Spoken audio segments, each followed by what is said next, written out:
بسم الله الرحمن الرحيم. الحمد لله رب العالمين والعاقبة للمتقين والصلاة والسلام على نبينا محمد وعلى آله وأصحابه أجمعين. أما بعد، فنتابع درسنا من 48 سؤالا في الصيام لفضيلة الشيخ العلامة محمد بن صالح العثيمين رحمه الله تعالى، وغفر الله له ولوالديه وللمسلمين جميعا.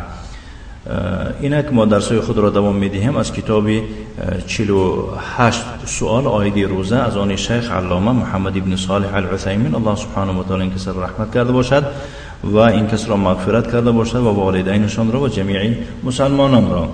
درس امروزی ما آغاز می‌یابد آنجا که ما گفتیم که والصيام برای خاطر از صیام آغاز کردن کمتر پیشتر را سر میکنیم. و بعد عرض المناسبات في هذا الشهر لنا ان نقول ما الذي ينبغي ان نفعله في شهر رمضان.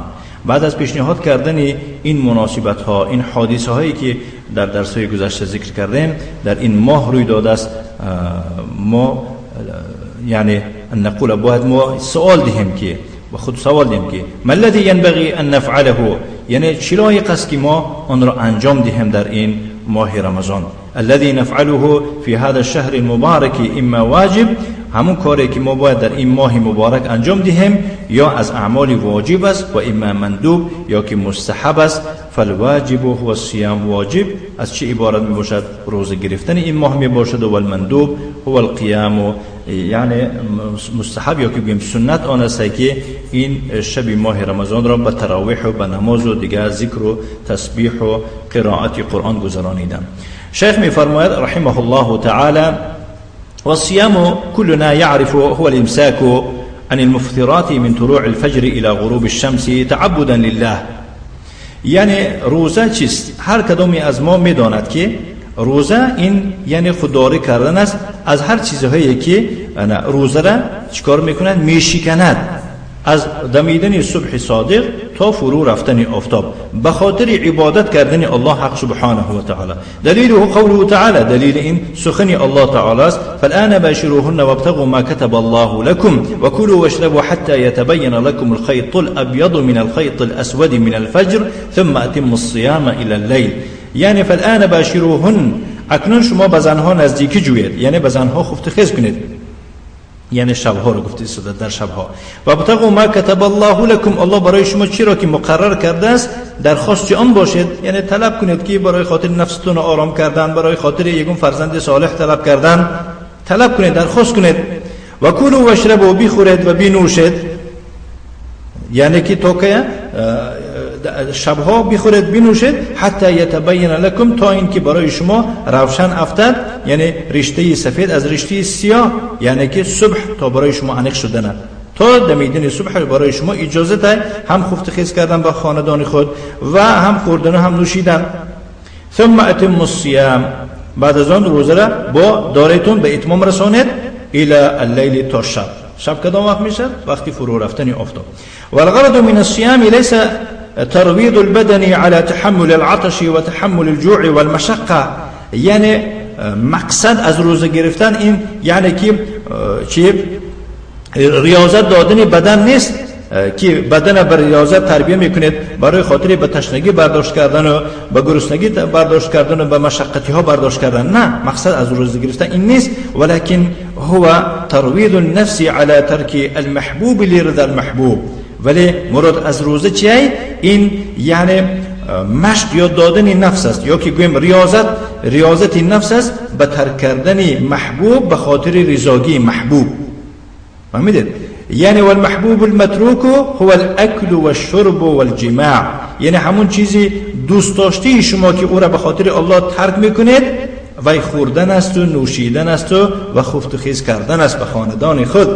هذه هي شهوات النفس، انا شهوتای دل، یعنی که دلکش نفس همین ها هستند.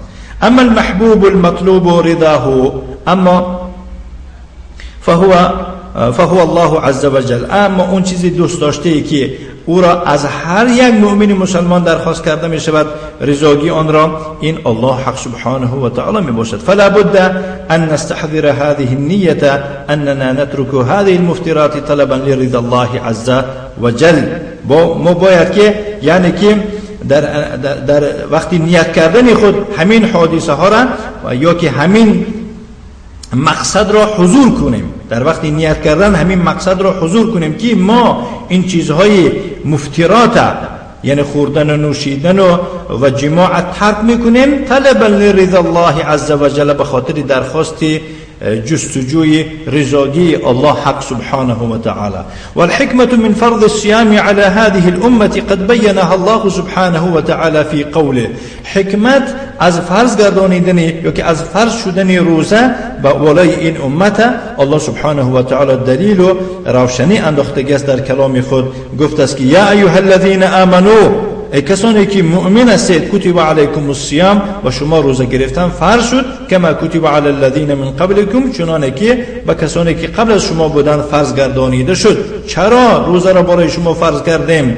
لعلکم تتقون، و لعل هنا للتعلیل، لعل در اینجا به معنای تعلیل است، ای لاجل ان تتقوا الله، یعنی روزه برای شما فرض گردانیده شد تا اینکه شما تقوای الله کنید، تقوادار شوید.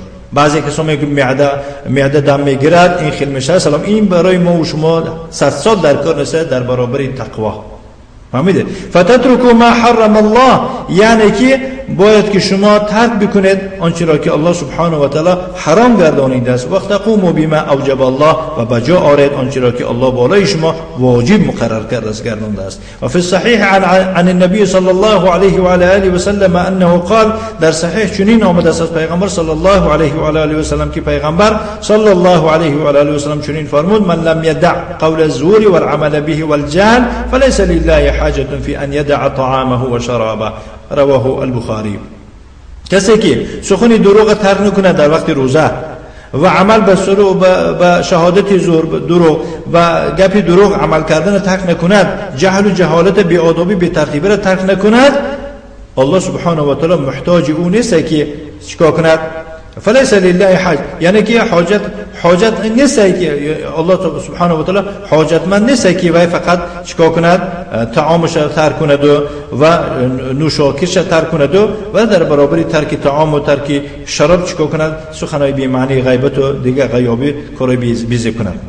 ای ان الله لا يريد ان ندع الطعام والشراب، یعنی الله نمیخواهد که ما فقط خوراک و نوشاکی را ترک بکنیم. انما يريد منا ان ندع قول الزور والعمل به والجهل، برعکس الله از ما درخواست میکند که ما ترک بکنیم سخن دروغ را، عمل به کارهای دروغ کردن و جهالت و کارهای جهل و جهالت. ولهذا يندب للصائم اذا سبه احد وهو صائم او قاتله فليقل اینی صائم، برای خاطر همین یعنی که مستحب است برای شخصی روزدار چون کسی وی را دشنام دهد و روزدار باشد، یا که کسی با او جنگ کردنی شود باید بود که اینی صائم، من روزدار هستم، یعنی من روزدار هستم گفتنی شما این اون معنا دارد که به خاطر روزه، برای خاطر اکرام و احترام روزه من تو را هیچ کار نمیکنم. این نشون میدهد که من عاجز نیستم گفته در برابر این اهل بدعت و در برابر این آدمای بی عقل و بی فراسته، خصوصا حزبی ها مثال گیرم به شما یگون بی معنی کردن شما که یکی صوفی ها. فیرد نعم خب این نشان ولا يرد عليه، به او جواب نمیدهد، لانه لو رد عليه لرد عليه الاول، چون که جواب دهد اگر با اما اولنگی به او جواب میگردد. ثم رد عليه ثم، یعنی که دوی مراتب به او جواب دادن می شود. فیرد الاول، با میبیند که اولا باز یک گپی بی معنی دیگه میزنه. ثم هكذا يكون الصيام كله سبا و مقاتله، میبیند که تمام روزه به چی می شود؟ به دشنام و به حقارت و به جنگ و جدال می شود.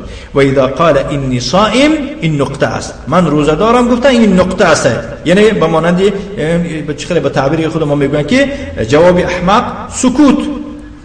اعلم الذي سبه او قاتله بانه ليس عاجزا عن مقاتلته، یعنی به همین اینی صائم گفتنی شخص و اعلان میکنه همون شخصی حقارت کن را، یا که در حق اون کسی که بچه جنگجوی کردنی هسته و اعلام میکند که وی عاجز نیست از زد و خور کردن به او. ولكن الذي منعه من ذلك الصوم، ولی همون یگانه چیزی که او را باز داشته از دشنام دادن و از حقارت کردن رنگی تو یا که از زد و خور کردن دست برداشتن، این روزه است او را باز داشته است. و حين اذن يكف الاول و يخجل، در همون وقت چه انا امو یکم سرگردگی چی می شود خودش می دارد و خجالت می شود، شرم. اگر شرم داشته باشد با فهمید، اگر با شرمدار باشد.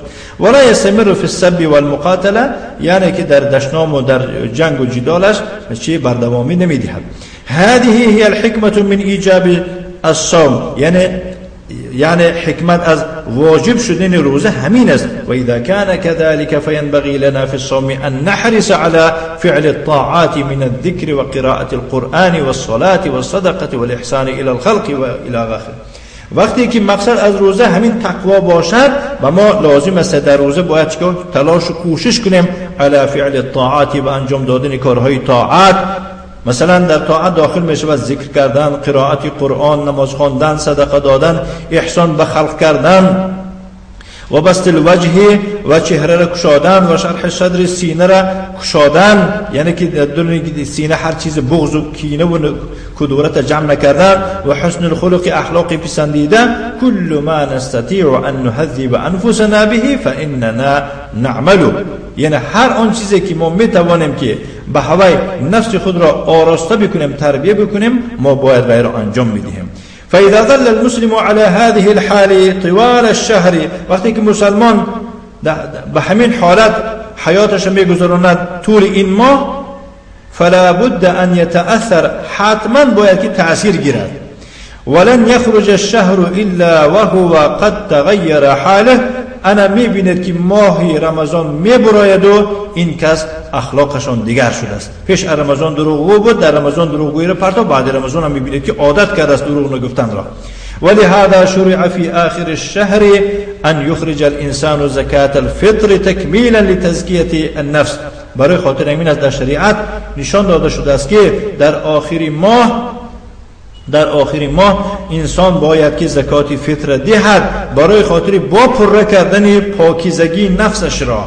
لأن النفس تزکو بفعل الطاعات، چون که نفس به انجام دادن کارهای طاعت عبادت پاکیزه می شود، و ترک المحرمات و به ترک حرام چیزهای حرام نفس پاکیزه می شود. و تزکو ایضا ببذل المال، همچنین پاکیزه می شود نفس به صرف کردن مال در راه الله. ولی هذا سمی بذل المال زکات، برای خاطر آن است که صرفه کردن مال را در راه الله همچون زکات نامیده شده است. ان شاء الله دوامش با درس آینده میگذاریم که خیلی کشه اكو سوالا سر میشه. ما هي المفطرات التي تفطر الصائمه، یعنی کدام چیزهای مفطرات هستند که روزدار میشکند. ان شاء الله در درس آینده میگذاریم. و صلی اللهم وسلم علی نبینا محمد و علی آله و اصحابه وسلم تسلیما مزیدا والحمد لله رب العالمین.